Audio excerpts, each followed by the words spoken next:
let me just go ahead and break down some rules real quick. First and foremost, all the villains on my list have to be from games I've played. Second off, I cannot repeat any game series. Now, the villains I'll be looking for will be classified on how they are introduced to the character and the player, on how evil they are, and how they look, their appearance, and how evil they look and how evil they don't look. Number 10. To start off my list, I have the evil Andross from one of my favorite games of all time, Star Fox 64. You find out that he's an evil scientist trying to take over the Lilac system. You also find out that Pigma, who was once a part of the Star Fox team, betrayed Peppy and your father and ultimately led to your father's death. As you play through the game, you eventually reach the world of Venom.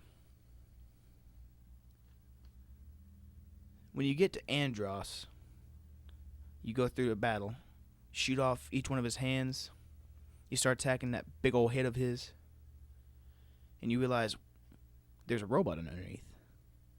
So you're like, oh man, I'll destroy the robot. You fly away, yes, I won. After the credits, Andross's face appears on the screen, laughing.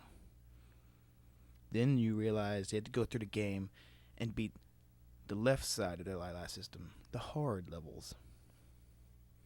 After beating the hard levels, you fight Andross. And then his true form has been revealed to you, the giant brain. This guy's so evil that he made a robot version of himself. And he doesn't even need skin anymore. He's just a brain and eyeballs. Number 9. Next on my list is Wesker from Resident Evil 5. Earlier in the series, he was a STARS agent, which you realized through playing the games was a double agent for Umbrella. Well, he wound up injecting himself with a very special serum which gave him superhuman powers. Anyway, all throughout Resident Evil 5, he keeps on showing what he's doing, his decisions he's making, and overall, he almost succeeds. He's the overall he's the overall best villain in any Resident Evil game I've played. Plus, you gotta love how he just throws his sunglasses at Chris, and he goes over there and starts whooping his ass before he can even, before the sunglasses even reach him.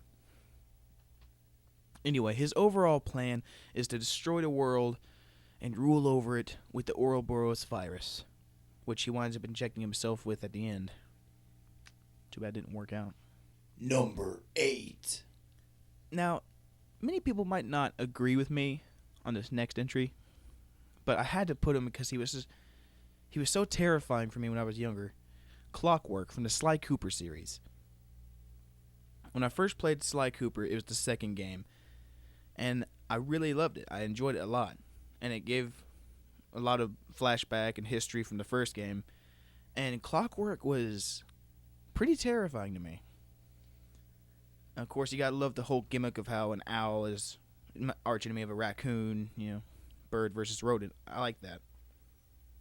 But overall, he just has that evil look about him, especially his robot form. He's meh. So your objective as Sly Cooper is to go and steal the parts of Clockwork so he doesn't get reconstructed.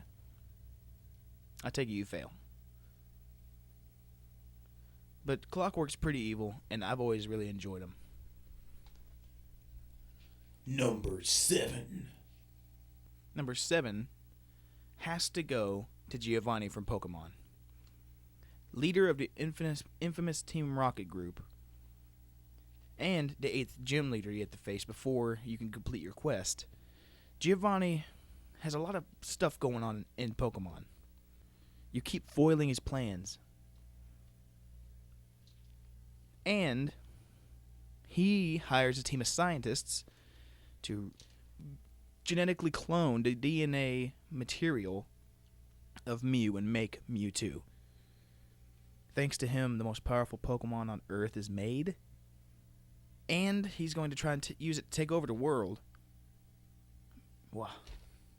In a way, I'm kind of disappointed that there isn't a Pokemon game where we get to play as a rocket. Number 6. Number 6 on my entry goes to Terran Logain from the Dragon Age Origins. Now, I'm not one to put RPG characters on my lists, but when it comes to Terran Logain, I had to put him. When you're introduced to him in the beginning of the game, he's an ally. He rules over more than half the army. Commands, shall I say. Through cutscene, you see how he betrays his kings, betrays the other half of the army, and betrays the Grey Wardens, in which you're part of. He flees the battlefield and declares the Grey Wardens traitors, and it was their fault that the king died. Never truly it was his fault. Now, yeah, he might not look that intimidating, but he is really, really evil to sit there and abandon his king and half of Ferelden's army and all the Grey Wardens and then be like, oh yeah, it's their fault.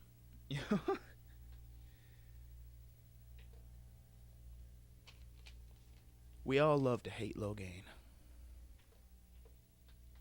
Number 5. You've done it. You've traversed all levels of the castle. You fought off an undead horde of mummies, Medusas, and Frankenstein monsters. There is but one thing left to do. Face the Count of all evil himself, Dracula. Now, in the earlier games, he doesn't have much going for him in the introduction or looks. But in the later games, they finally flesh him out. And in all honesty, this isn't no sparkly fangirl vampire. This is some true blood-sucking action. And you must stop him.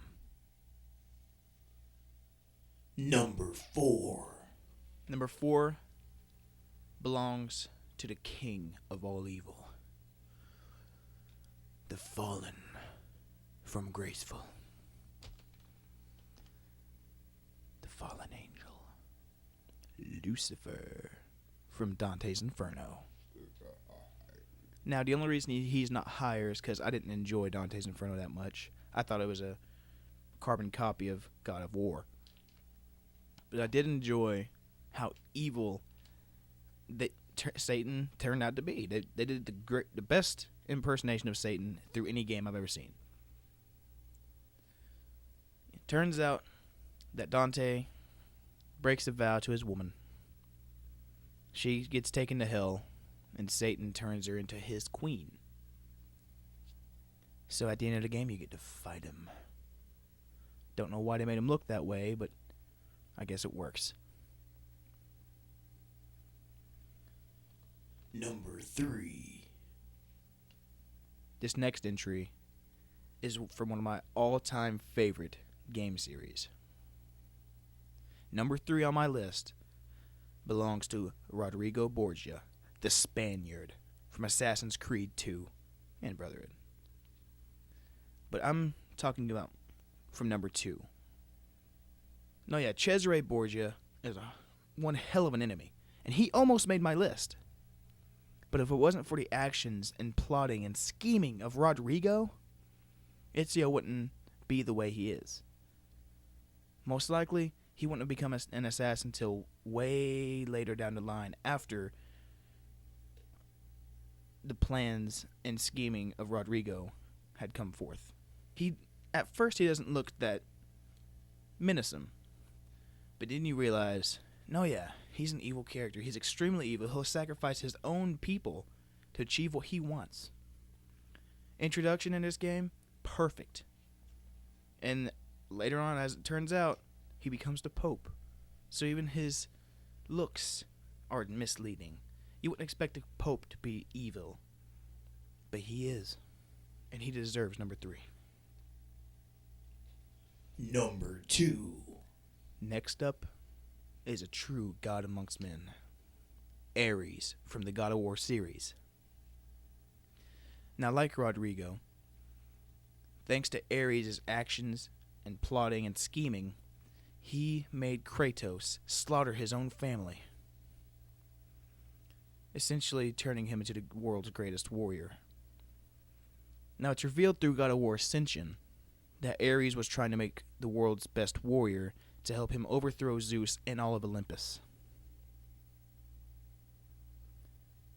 But in betraying Kratos, he sealed his own fate. He looks perfect.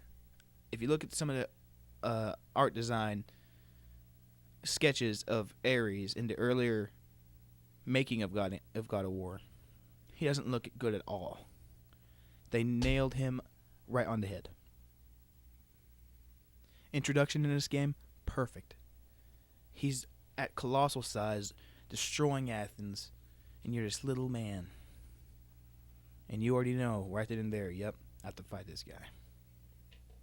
Number 1.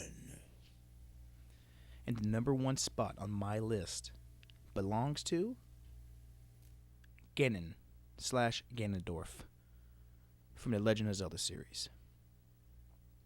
More preferably, his human form. I'm not a big fan of the moblin pig looking form, but still, Ganon is Ganon overall. Now, when you're first introduced to him in Ocarina of Time, let's say, because that's the best one. I just said that. You and Princess Zelda are young kids looking at him through a window, basically creeping.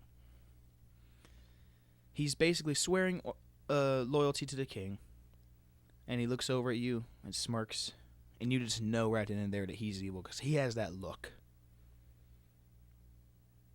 Introduction in this scene alone, it set the overall tone, because I was like, okay, wait, so if he's swearing loyalty, then how is he gonna be bad?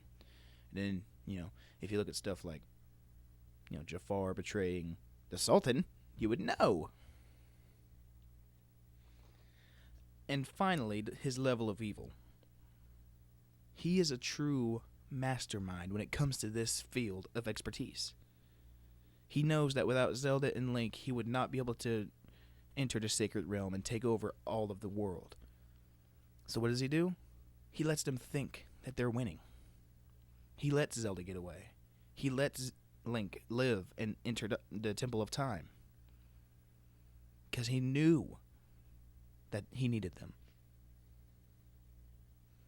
And in 7 short years, he takes over and destroys the Kingdom of Hyrule. That is a lot more than Bowser has ever done. And that's in that one game.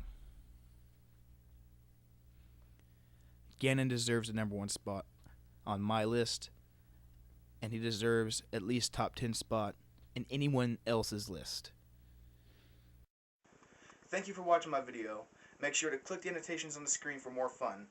And now, remember, Dragonhawk has a gaming channel, so right here in the middle is where Dragonhawk's annotation is going to be. Check it out. We're playing Legend of Zelda and Banjo-Kazooie for right now. Now, if you have any creative responses, like your top 10 list, leave it in the comment section below, or even make a video and send it to me as a video response. Thank you for watching. Rock on.